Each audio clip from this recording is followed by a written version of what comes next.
Is social media really as dangerous as everyone seems to think? I don't agree with Michael Knowles on a lot of things, but he does a review of a study about the use of social media, particularly in terms of accessibility through smartphones with teens. And so we're going to dive into that video today, talking about some of the points that he raises, some of the concerns that he has, and some of the arguments and disagreements I might have with the conclusions that he draws based on the study. I've talked a lot about the dangers of social media and the ways that it can be misleading and lead to mental health issues on this channel. And so it's going to be interesting to dive into another person's take who comes from a different philosophical background than I do about looking at the same data about use of smartphones and social media for teenagers. So before we dive into it, please do like and subscribe. That helps the channel to grow. Let's dive into it. Horrifying story. Kids who get smartphones before the age of 13 face a huge suicide risk. This, according to a study published in the Journal of Human Development and Capabilities. This study tracked over 100,000 people between the ages of 18 and 24. Okay, so right off the bat, this is a good start. When we're talking about a study, we want a longitudinal study. That means you're studying people over time, not just at one point in time, so you can start to detect trends across the same group of people, as well as the number of people involved. You talked about 100,000 people that you're tracking. This is how you get good data from a study. I'm glad that they had the resources to be able to pull this off. Let's see what the data suggested. Almost half, 48% of those who got phones between age 5 and age 6 reported. Okay, which kids are getting phones between age 5 and age 6? Like at that point, I don't think there's even an argument that you can make as a parent that they need the phone for safety or accessibility reasons. That I'm not really sure about, but you're talking about increased risk of suicide by 48% if you get a smartphone that young. And I assume by extension, what he's talking about is access to the internet, social media that comes with the phone. Suicidal thoughts. For almost 1 in 2 kids who got phones between age 5 and age 6 reported having suicidal thoughts. Now, that risk drops significantly if you got a phone at age 13. That's only 28% of kids. So it almost drops in half. 28% is still really high. Let's see what the data says for if you get the phone even later than that. Those who got smartphones before the age of 13 showed much higher rates than their peers of suicidal thoughts, aggression, and emotional struggles. And that probably won't surprise people because of social media, because of bullying, because of porn, because of grotesque content, because of everything. I appreciate that he brings in things beyond social media. Of course, social media is a gateway to a lot of those things like you talk about. Sexual content, outlandish content, a lot of the things that you talk about, bullying. Those are all things that can be accessed, if you want to call it that, through social media, but social media is not the only culprit for that. But a lot of it comes from an unfiltered use of phones that kids have, and even the technology that parents use for like blocking sites and stuff like that. Kids can figure their way around those kinds of things. So that is definitely something that I encourage parents to think through if they're thinking through and weighing the decision of whether to give their preteens or teenagers a phone, is to really consider that you're giving them unfettered access to the world, and also whoever's on those platforms unfettered access to your child. And that includes potentially bullies at school, as well as some random content creator who just wants their attention so that they can get clicks, they can get revenue off of them. Many people. This to me is the most interesting political aspect of this story. It's not all that surprising a study.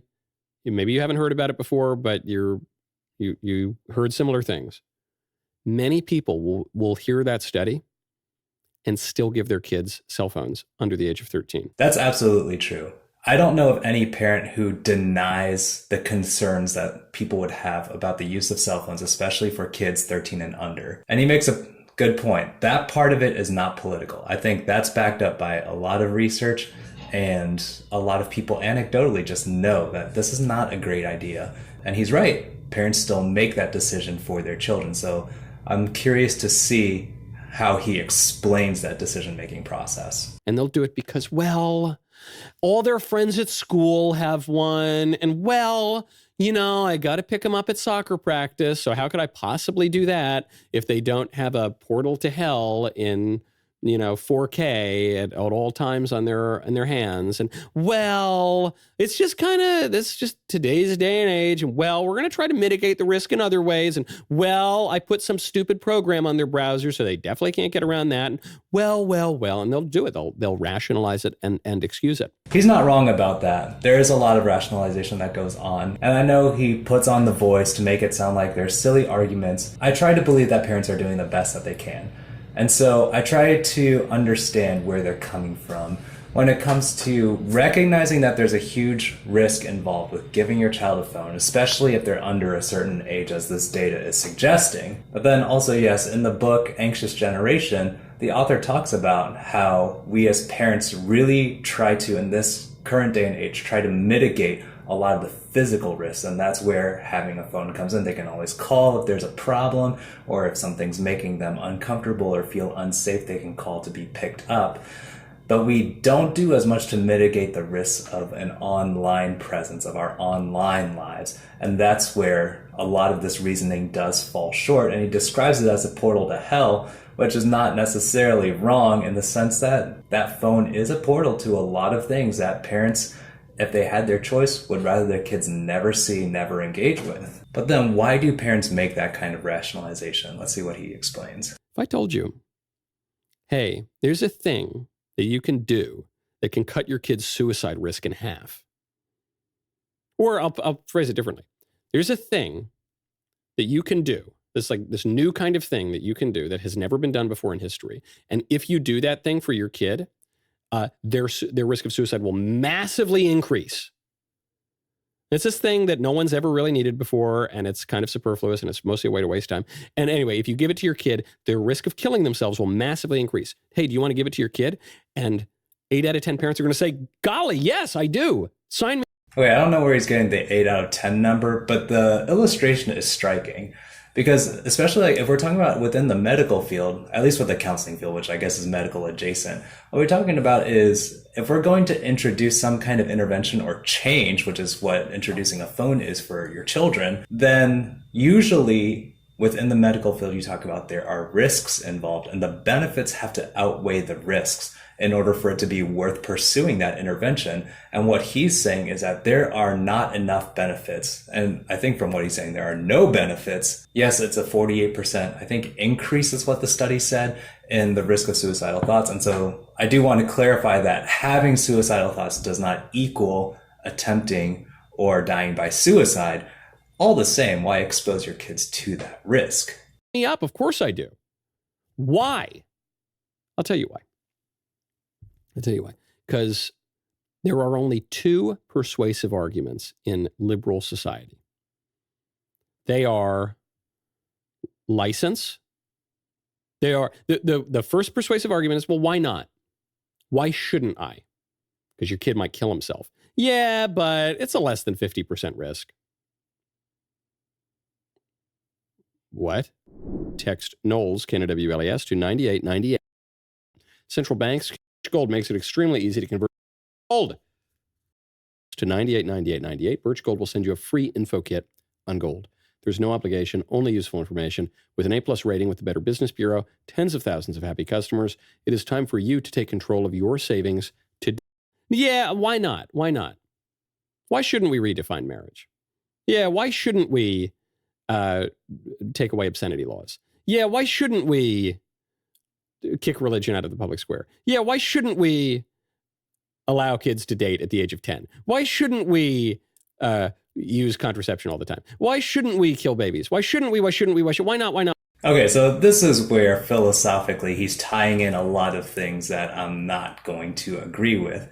But yes, I think the point is, and I appreciate that he's showing his work, as it were, in terms of how he gets to this conclusion in terms of in a liberal society. And I think he means that not in terms of liberal conservative, but just as less government control over people individually, that the tendency is permissiveness except in extreme circumstances. And I would argue, that if you're talking about this kind of data, these are extreme circumstances, and it's worth making that investment in your child's mental health to not introduce that risk into their lives. Now, I will say one of his arguments for, yes, all of my kids' friends have a phone and therefore I'm going to get them one. I think that ends up being a little more persuasive than he makes it sound at the outset.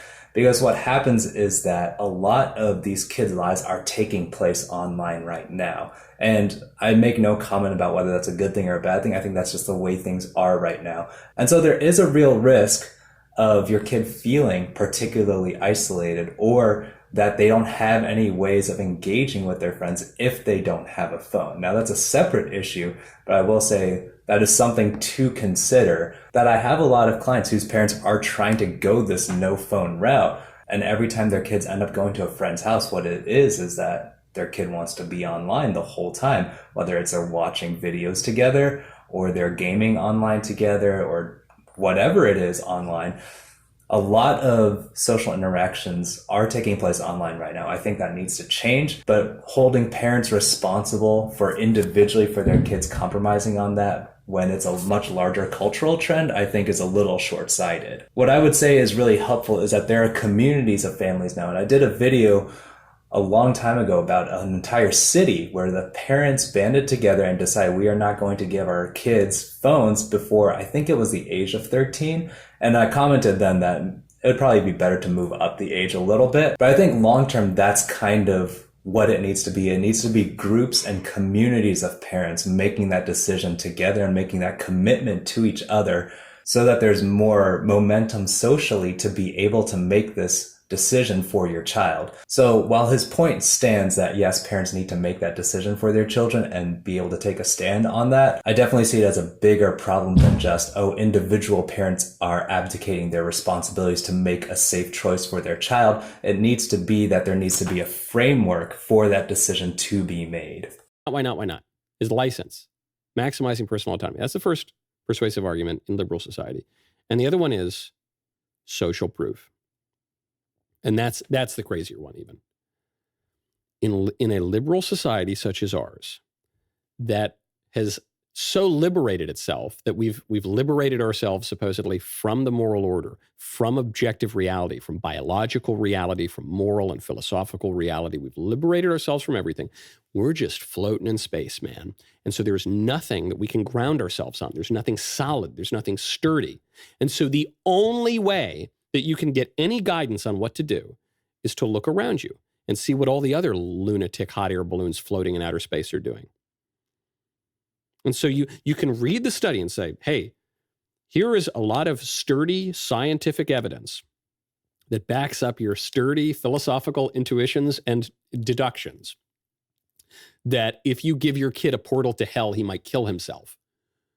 Here's all the evidence. But when those hot air balloon liberals look around and they see everyone else giving their kids cell phones, they say, well, 50 million Frenchmen can't be wrong. Well. And this is where I'll argue that this is not just, I think he's now talking about political liberals who are making this decision. No, this is across the board, whether you're politically liberal or conservative. I would be interested in seeing data on that, but I don't think there's that much difference across Republican and Democrat in terms of phone use for their children. Well, that would be an interesting study. But I think the value in talking about these studies is that these kinds of things need to be publicized, especially if we're talking about our social media driven world. That kind of study does not necessarily get the press that it needs to in order to shape policy and family level decision making to the extent that it probably should. And so, yes, I think families should be making decisions based on scientific research like he's talking about. And again, yes, infrastructure for us to be able to engage with and understand those studies so that we can make informed decisions, parenting decisions and life decisions off of those studies. But yes, what does catch our attention more, psychologically speaking, is anecdotal evidence. We see what is happening in families around us and we see what other people are doing, and that tends to feel more real than what's found in a study, even though it's across 100,000 individuals. Everyone else is doing it. It is the thing your father or mother told you as a kid. And you said, oh, come on, Johnny gets to do it. And said, well, if Johnny jumped off a bridge, would you do it too? That's it. The liberals would do it too. They would do it too because they have no other criterion on which to base their decisions. That's really what it's about. And that combination, why not? The license, well, if there's no totally rock solid, compelling reason that I, in my broken, darkened intellect, cannot perfectly understand, then I'm just going to say we should do it. Why not? You do you. Laissez-faire, laissez le bon temps brûler. And social proof. You combine those, that is a toxic combination that will, God forbid, kill people you love and ultimately will kill a society. Okay, so relatively short video. I mean, half of that was about an ad read, I think. Again, he makes this distinction between political liberals and conservatives. And it's somewhat ironic that he and his fellow Daily Wire people make a huge living off of social media. So I'm not quite sure where that distinction is coming from. Again, I'm open to being corrected. If there is a study showing a significant difference between families that are conservative and families that are liberal about their phone use practices, especially when giving them to children, my impression is that there's no significant difference between the two. But again, I'm open to correction on that. I don't know how you would fund a study like that, but it would be fascinating. And I think this is in keeping with his political and philosophical leanings, is that a lot of it is on individual responsibility for the parents, which is fair. We as parents need to make the right choices for our kids no matter what the societal pressure is, but we also need to recognize some of the circumstances that are informing some of these decisions where we are compromising maybe our values or what we know to be true in favor of thinking maybe my kid will be the one that's okay. Maybe they'll be in the 52% that doesn't struggle with mental health because they were exposed to phones and social media so early. Because what he was saying about there being no benefit is that parents are rationalizing that there is a benefit because parents are recognizing that kids' lives are social media oriented right now. A lot of it is online. And so the benefit, if we want to call it that, is to be found in being able to make connections and socialize online. And so that is where I think there needs to be community action, bands of families coming together. I don't think it needs to be official or that organized, but just a couple of families saying, hey, we're going to not introduce phones into our kids' lives and be able to spend time together so that they know when they go to this kid's house that they'll be able to interact, they'll be able to play, they'll be able to come up with their own games, they will be able to be bored together sometimes. And all of those are so important. And that's where in his rationale, it comes up a little short because it's not just on individual parents to make those decisions for their kids. Ultimately, the responsibility is there, but we can do better as a society and as communities together to lean on each other to make that choice easier.